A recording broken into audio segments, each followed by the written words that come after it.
The Mysterious Island by Jules Verne, Part 3, Chapter 17. Day had returned. No ray of light penetrated into the profundity of the cavern. It being high water, the entrance was closed by the sea, but the artificial light, which escaped in long streams from the skylights of the Nautilus, was as vivid as before, and the sheet of water shone around the floating vessel. An extreme exhaustion now overcame Captain Nemo, who had fallen back upon the divan. It was useless to contemplate removing him to Granite House, for he had expressed his wish to remain in the midst of those marvels of the Nautilus which millions could not have purchased, and to wait there for that death which was swiftly approaching. During a long interval of prostration, which rendered him almost unconscious, Cyrus Harding and Gideon Spilett attentively observed the condition of the dying man. It was apparent that his strength was gradually diminishing. That frame, once so robust, was now but the fragile tenement of a departing soul. All of life was concentrated in the heart and head. The engineer and reporter consulted in whispers. Was it possible to render any aid to the dying man? Might his life, if not saved, be prolonged for some days? He himself had said that no remedy could avail, and he awaited with tranquillity that death which had for him no terrors. "We can do nothing," said Gideon Spilett. "But of what is he dying?" asked Pencroft. "Life is simply fading out," replied the reporter. "Nevertheless," said the sailor, "if we move him into the open air and the light of the sun, he might perhaps recover." "No, Pencroft," answered the engineer. "It is useless to attempt it. Besides, Captain Nemo would never consent to leave his vessel. He has lived for a dozen years on board the Nautilus, and on board the Nautilus he desires to die." Without doubt, Captain Nemo heard Cyrus Harding's reply, for he raised himself slightly, and in a voice more feeble, but always intelligible. "You are right, sir," he said. "I shall die here. It is my wish, and therefore I have a request to make of you." Cyrus Harding and his companions had drawn near the divan, and now arranged the cushions in such a manner as to better support the dying man. They saw his eyes wander over all the marvels of this saloon, lighted by the electric rays which fell from the arabesques of the luminous ceiling. He surveyed, one after the other, the pictures hanging from the splendid tapestries of the partitions, the chef-d'œuvre of the Italian, Flemish, French, and Spanish masters, the statues of marble and bronze on their pedestals, the magnificent organ leaning against the after partition, the aquarium in which bloomed the most wonderful productions of the sea, marine plants, zoophytes, chaplets of pearls of inestimable value, and finally his eyes rested on this device, inscribed over the pediment of the museum, the motto of the Nautilus, Mobilis in mobile. His glance seemed to rest fondly for the last time on these masterpieces of art and of nature, to which he had limited his horizon during a sojourn of so many years in the abysses of the sea. Cyrus Harding respected the captain's silence, and waited till he should speak. After some minutes, during which, doubtless, he passed in review his whole life, Captain Nemo turned to the colonists and said, "You consider yourselves, gentlemen, under some obligations to me?" "Captain, believe us that we would give our lives to prolong yours." "Promise, then," continued Captain Nemo, "to carry out my last wishes, and I shall be repaid for all I have done for you." "We promise," said Cyrus Harding, and by this promise he bound both himself and his companions. "Gentlemen," resumed the captain, "tomorrow I shall be dead." Herbert was about to utter an exclamation, but a sign from the captain arrested him.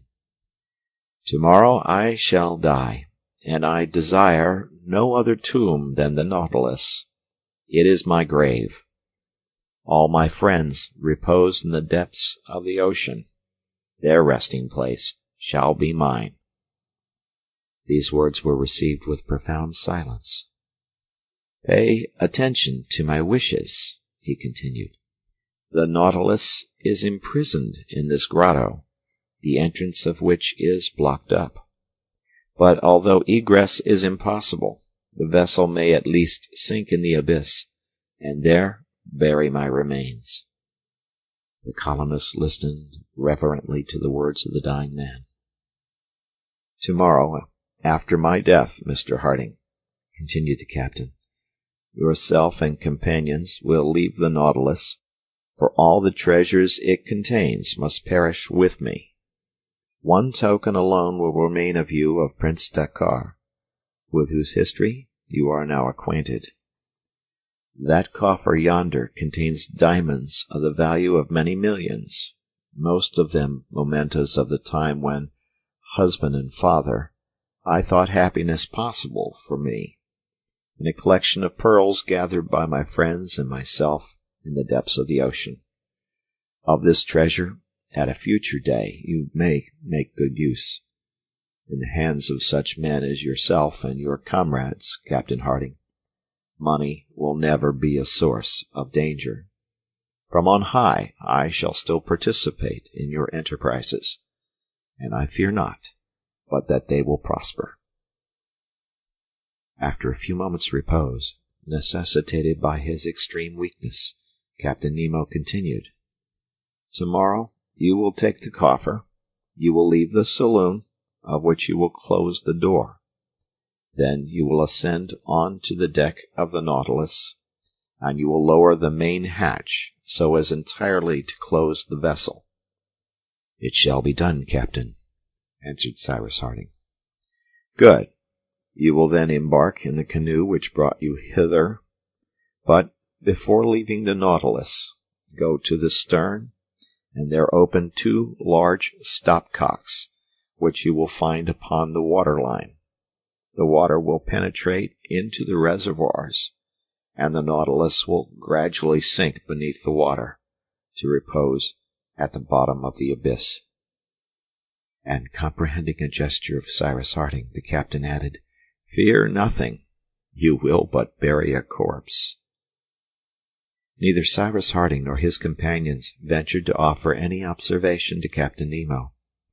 He had expressed his last wishes, and they had nothing to do but to conform to them.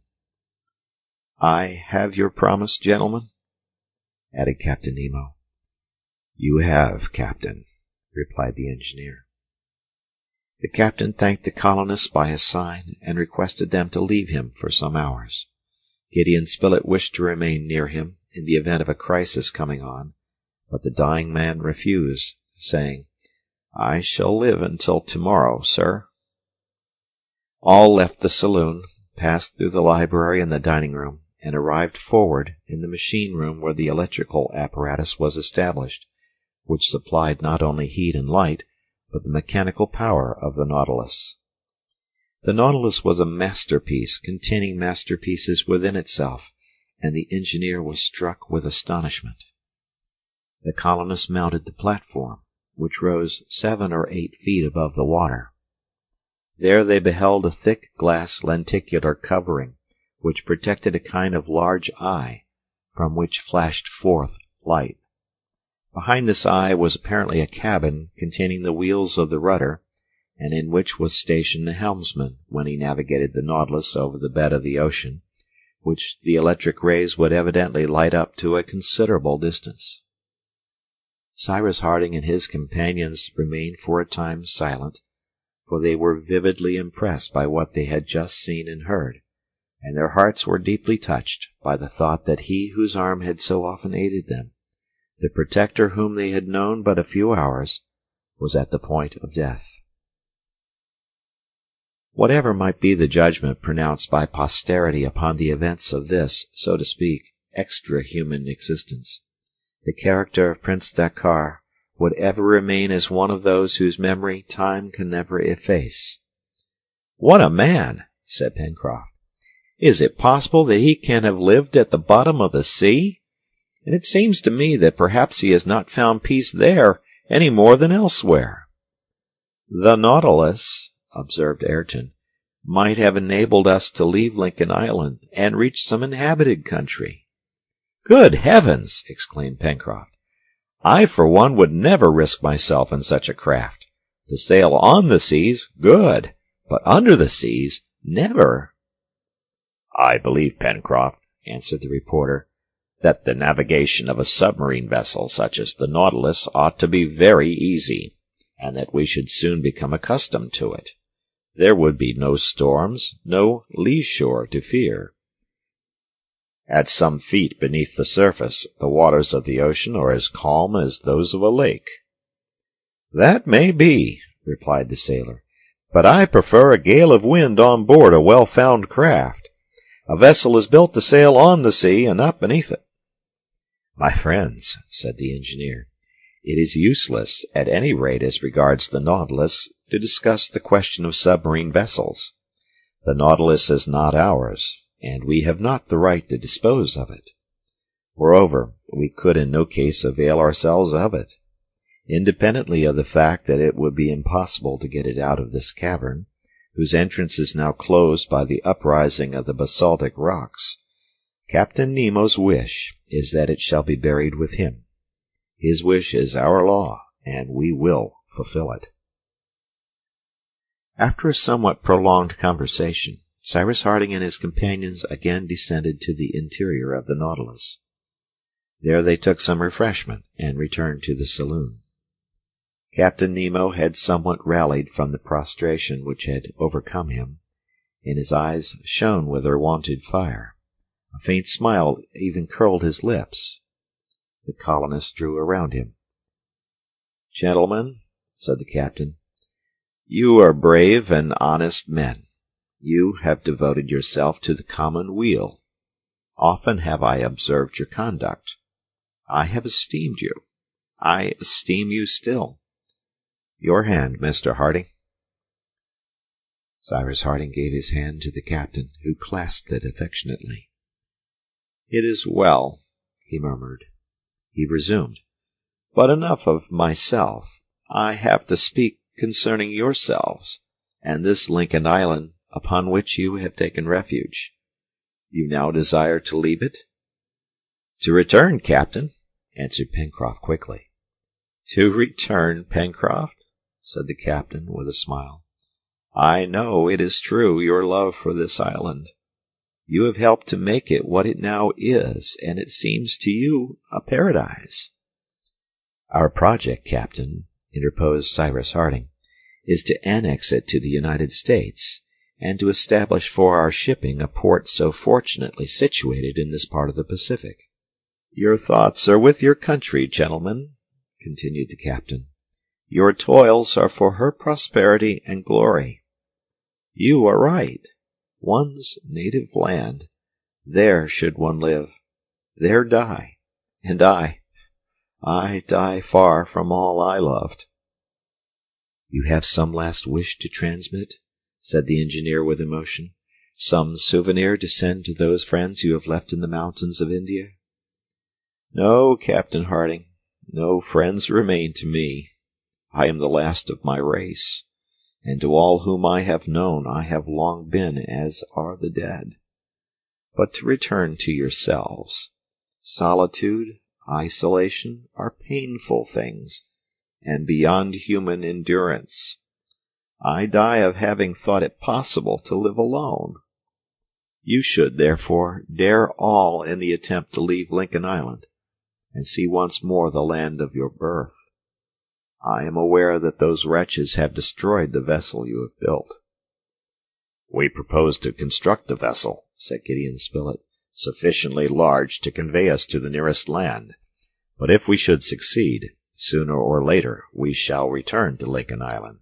We are attached to it by too many recollections ever to forget it." "It is here that we have known Captain Nemo," said Cyrus Harding. "It is here only that we can make our home," added Herbert. "And here shall I sleep the sleep of eternity, if replied the captain. He paused for a moment, and instead of completing the sentence, said simply, "Mr. Harding, I wish to speak with you alone." The engineer's companions, respecting the wish, retired. Cyrus Harding remained but a few minutes alone with Captain Nemo, and soon recalled his companions, but he said nothing to them of the private matters which the dying man had confided to him. Gideon Spilett now watched the captain with extreme care. It was evident that he was no longer sustained by his moral energy, which had lost the power of reaction against his physical weakness. The day closed without change. The colonists did not quit the Nautilus for a moment.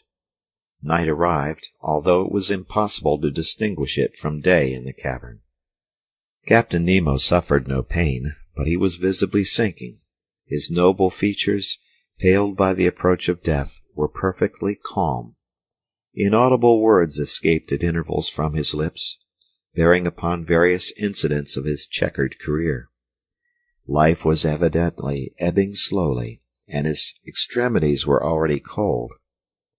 Once or twice more he spoke to the colonists who stood around him, and smiled on them with that last smile which continues after death. At length, shortly after midnight, Captain Nemo, by a supreme effort, succeeded in folding his arms across his breast, as if wishing in that attitude to compose himself for death. At 1 o'clock his glance alone showed signs of life. A dying light gleamed in those eyes once so brilliant. Then, murmuring the words, "God and my country," he quietly expired. Cyrus Harding, bending low, closed the eyes of him who had once been the Prince Dakkar, and was now not even Captain Nemo. Herbert and Pencroft sobbed aloud. Tears fell from Ayrton's eyes. Neb was on his knees by the reporter's side, motionless as a statue. Then Cyrus Harding, extending his hand over the forehead of the dead, said solemnly, "May his soul be with God." Turning to his friends, he added, "Let us pray for him whom we have lost." Some hours later the colonists fulfilled the promise made to the captain by carrying out his dying wishes. Cyrus Harding and his companions quitted the Nautilus, taking with them the only memento left them by their benefactor, the coffer which contained wealth amounting to millions. The marvelous saloon, still flooded with light, had been carefully closed.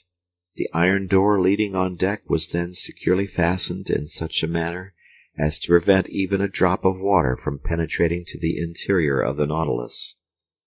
The colonists then descended into the canoe, which was moored to the side of the submarine vessel. The canoe was now brought around to the stern. There, at the water line, were two large stopcocks, communicating with the reservoirs employed in the submersion of the vessel.